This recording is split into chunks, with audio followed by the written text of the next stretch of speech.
नमस्कार बंधु माने आपण मानक स्वागत आपणकर एही धर्म शिक्षा ओडिया चैनल को। आजिर एही भिडियोटी मेष राशि व्यक्तिविशेष मानक पई बहुत खास रहिबा पई जाउअछि। एही भिडियो रे आपण माने जानिबा को पाइबे जे एही सावित्री व्रत परे आपणक जीवन रे एमिति किछि घटिबा को जाउछि जहा आपण आगरु केबे भी भाबी नथिबे। एही भिडियो रे आपण जानिबे जे सावित्री व्रत पर ठारू आपणकर जीवन किपरि रहिबा पई जाउअछि, केउ सबु परिवर्तन गुड़िक आसीबा पई जाउछि, काहींकि हठात आपणक भाग्य परिवर्तन हेबार संकेत मिलुछि, काहींकि अनेक दिन धरी अटकिथिबा काम एबे धीरे धीरे सफल हेबाकु जाउछि, आउ काहींकि किछि लोक आपणक जीवनरु दूरेई पारंती।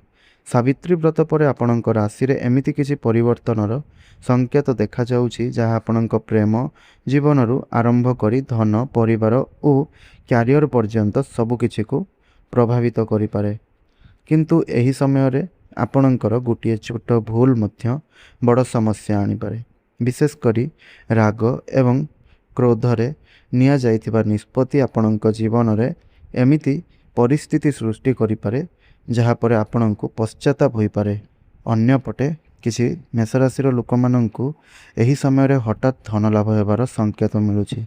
किछि लोकंक जीवन रे नुआ भल पाइबार प्रवेश होई पारे, आउ किछि लोक एमिति गोटे सत्य जानिबे जहा सेमानंकर जीवनर दिग को बदलाई देई पारे। तेबे केउ दिन आपणक पई अधिक शुभ रहिबो, केउ रंग आपणकर भाग्य को आकर्षित करि पारे, आउ केउ उपाय कले आसुथिबा बाधा गुड़िक दूर होई पारे। आजिर एही वीडियो रे आमे सही सबु सत्य गुड़िक संपर्क रे आपणको कहिबा पई जाउअछु जहा सावित्री व्रत पर आपणकर जीवन सहित घटिबा पई जाउअछि, जहा सावित्री व्रत पर आपणकर जीवन सह जड़ित अछि।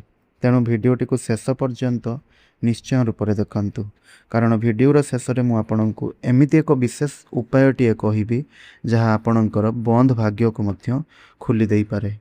सेथिपई भिडियोटी को शेष पर्यंत निश्चय रूप से देखंतु। चैनल टे नुआ थिले चैनल टी को सब्सक्राइब करी पाखरे आसितबा बेल आइकन टी को मध्य प्रेस करि दियंतु, जहा फल आमे जेउ भिडियो अपलोड करिवु ताहा आपणक पाखरे सर्वप्रथम पहुंची पारिबो।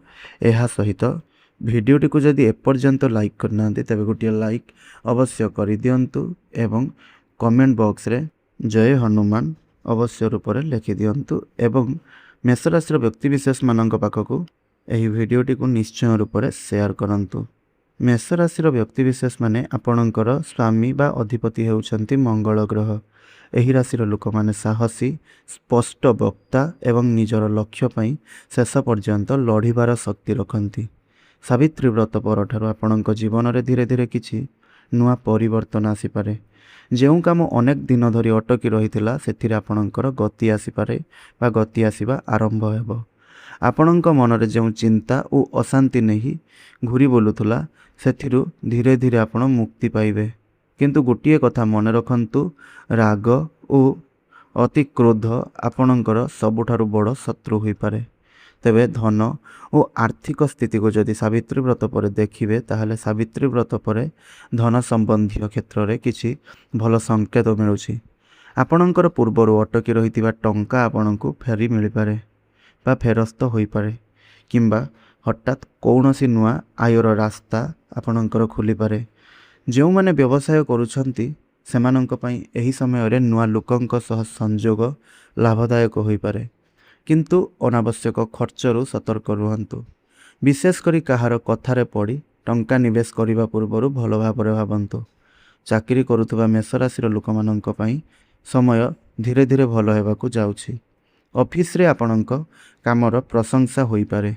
जो माने नुआ चाकरी खोजुछंती सेमानंकु भल सुजोग मिलिबार संभावना अछि, किंतु गोटिए कथा ध्यान रे रखंतु, अहंकार किंबा अति आत्मविश्वास कारणरु कहा सह झगड़ा करंतु नाही, न हेले निजर भल सुजोग को निजे हराई पारंती।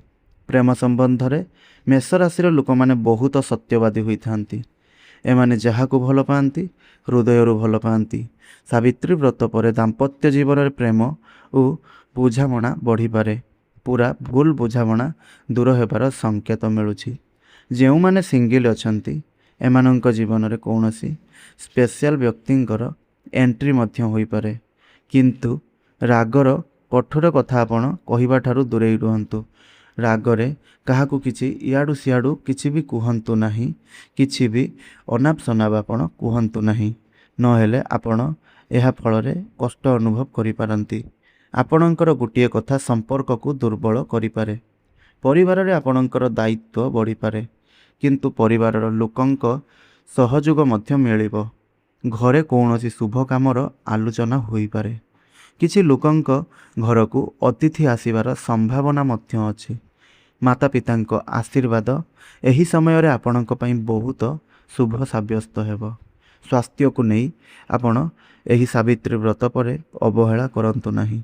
ବିଶେଷ କରି ମୁଣ୍ଡ ବ୍ୟଥା, ଗ୍ୟାସ୍, ରକ୍ତଚାପ କିମ୍ବା ଶରୀରରେ ତାପ ବଢ଼ିବା ଭଳି ସମସ୍ୟା ଦେଖାଦେଇପାରେ।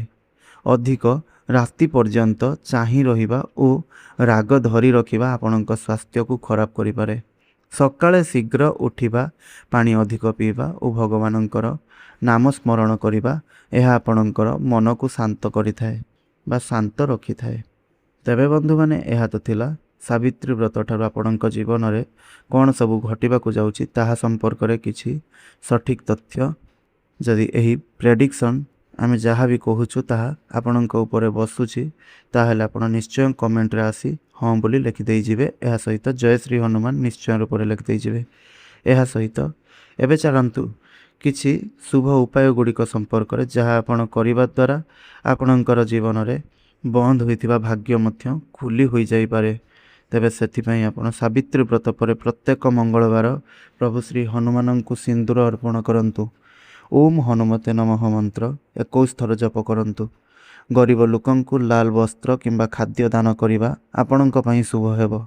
ଏହା ଆପଣଙ୍କ ଜୀବନରେ ସକାରାତ୍ମକ ଶକ୍ତି ଆଣିବାରେ ସହାୟକ ହେବ। ତେବେ ଆପଣମାନେ ତ ଜାଣିଲେ ଏହି ସାବିତ୍ରୀ ବ୍ରତ ପରେ ଆପଣଙ୍କ ଜୀବନରେ କ'ଣ ସବୁ ବଡ଼ ପରିବର୍ତ୍ତନ ଗୁଡ଼ିକ ଆସିବ, କିନ୍ତୁ ଠିକ୍ ନିଷ୍ପତ୍ତି, ଶାନ୍ତ ମନ ଓ ଭଲ କର୍ମ ହିଁ ଆପଣଙ୍କର ସଠିକ୍ ଭାଗ୍ୟକୁ ଖୋଲିପାରିବ। ତେବେ ଯଦି ଆପଣମାନଙ୍କୁ ଭିଡ଼ିଓଟି ଭଲ ଲାଗିଥାଏ, ଭିଡ଼ିଓଟିକୁ ଲାଇକ୍ କରନ୍ତୁ।